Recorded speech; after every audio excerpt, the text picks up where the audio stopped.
What role does leadership play in supporting the adoption and growth of lean agile procurement in your organization? Well, the same as adopting any change in process or practice. If you don't have leadership support, you're dead in the water.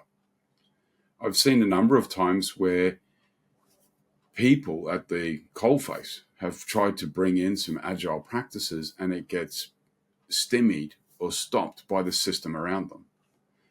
In companies where the executive leadership are truly supportive of agility, then you will see systemic changes in the organization to enable fast feedback loops, to enable transparency, inspection, adaptation, and resolve the impediments and challenges that agility brings. Lean Agile Procurement, by name and by process, will highlight ineffectiveness, inefficiencies, and it will promote learning opportunities, which is the essence of Agile. Do something, learn, do something different. Now, if your organization has a culture that doesn't like hearing bad news, that will suppress bad information, any agile practice or framework will be met with fear and resistance because you're going to be highlighting stuff that could be done better or different.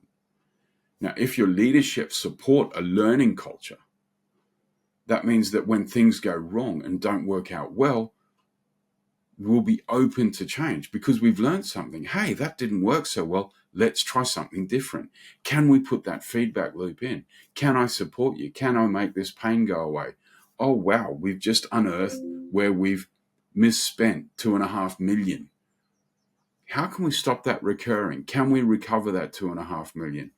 Okay, we can't recover the two. How much can we recover? That is a completely different approach going, what? We've lost $2.5 million? Someone's going to get fired. Of course, people are going to freak out and not share that news.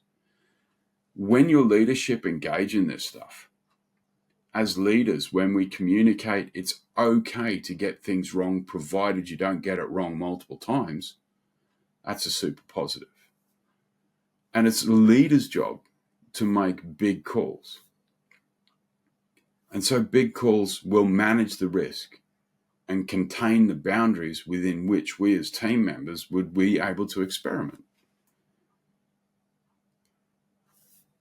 Your leadership help create the environment in which your organization functions. I might have said this before, but you can't grow an orchid in the desert and you can't grow a cactus in the rainforest. So your leadership have to choose how they want you all to work. And it's our duty of care to educate and support our leaders so that they're open to change as well.